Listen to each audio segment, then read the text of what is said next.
So you want to train like a savage. Then if that's the case, you need to recover like a professional. I don't care how tough you think you are. If you don't have a recovery protocol, your body will humble you in ways you never expected. And I'm not talking about foam rollers while watching YouTube videos. I'm talking about a full spectrum every damn week. And it is a complete regimen, or what I like to call a protocol. Now, part of this video is going to rub some of you the wrong way, because there are really some things that you really need to stop doing if you're serious about being on those mats long term. We've talked about injury prevention. We've talked about bulletproofing our bodies with a strength protocol. But none of that matters if you don't take recovery seriously. So sit back, relax, and let's talk about how to heal after the grind. Welcome to the Alchemy of Struggle, baby.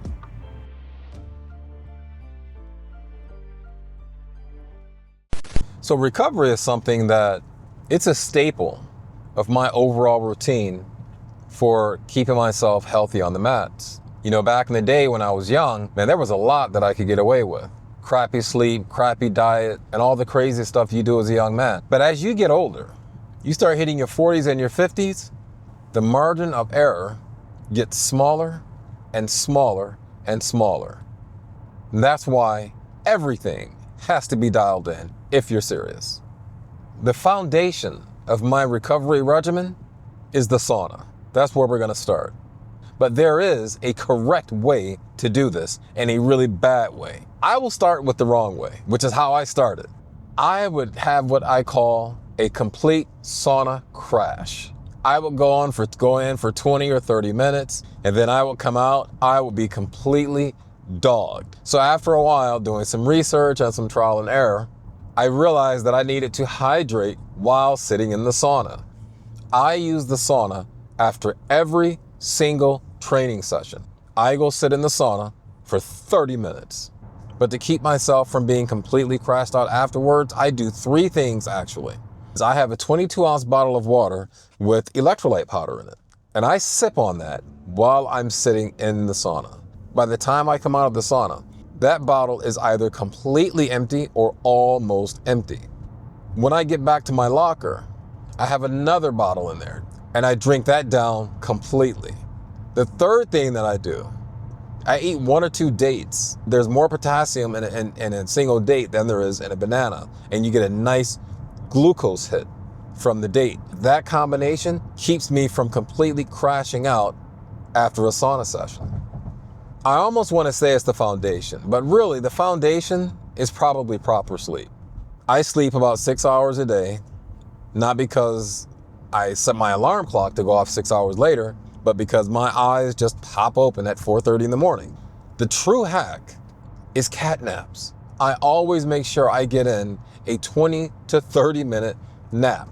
I feel completely charged as if I just slept another 6 hours. So you don't have to completely fall asleep, but the fact that you are resting like that, your body is still recovering. Now, I know it's not always an option for everyone to be able to take a 20 to 30 minute siesta, but let me tell you how extreme I am.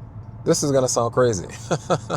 There have been times, the time or the place wasn't convenient. You know what I've done?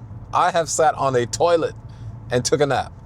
I have gone out to my car and taken a nap. That's how seriously I take it. When I used to have an office with the door that closed, I will close the door and crawl up under my desk and take a nap for 20 to 30 minutes. While everyone else goes out for a cigarette break, I take a nap break to make sure I'm properly fueled for the evening's training and to make sure my body is properly recovering. Look, I've seen smokers outside smoking cigarettes in the dead of winter, shivering. I'm like, yo, if you're that committed to your nicotine, you know what? Damn it, then I'm gonna go take a nap on the toilet. Now we gotta talk about stretching and mobility. I leveled up this part of the regimen several months ago.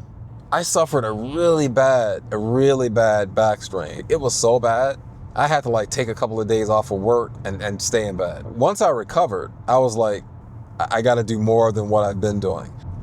And I have a training partner who is extremely flexible. I mean, he can touch his forehead to his knees. It's pretty wild.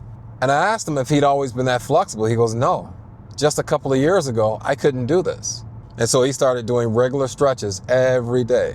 So I was already doing I had this morning mobility routine. I used to do this every morning, and it made a huge difference in my jiu-jitsu training. I could feel it on the mat almost immediately when I would show up at night.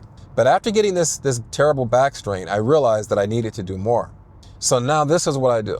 Every morning, I have a stretching routine, and I spend 30 to 45 minutes every single morning. My goal is to be able to touch my forehead to my knees while standing this time next year.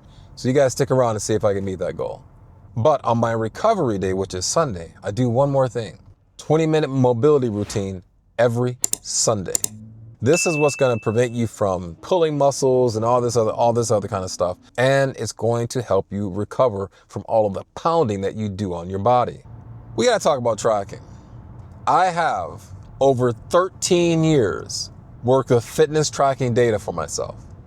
I mean, I'm able to see, for instance, how my body is impacted by certain kinds of foods. For instance, I love cigars, but I know that smoking a cigar on a day that I train slows down my recovery.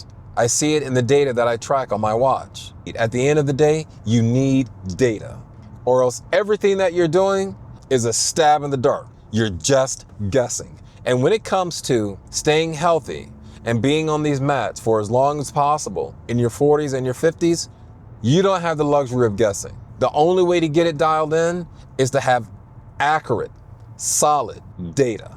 Some of the stuff you want to track, your heart rate variability, definitely your resting heart rate, because an increase in resting heart rate is an early indicator of overtraining. My resting heart rate hovers between 42 and 44.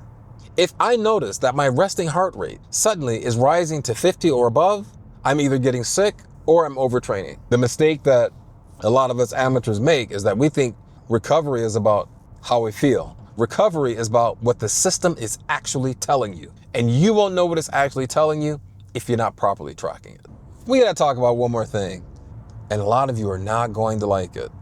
Listen, you guys gotta think about your relationship with alcohol. All right.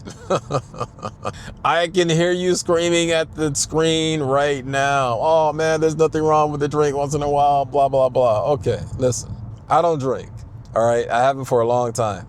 I told you, I love cigars. If I could, I would smoke 2 or 3 cigars every day.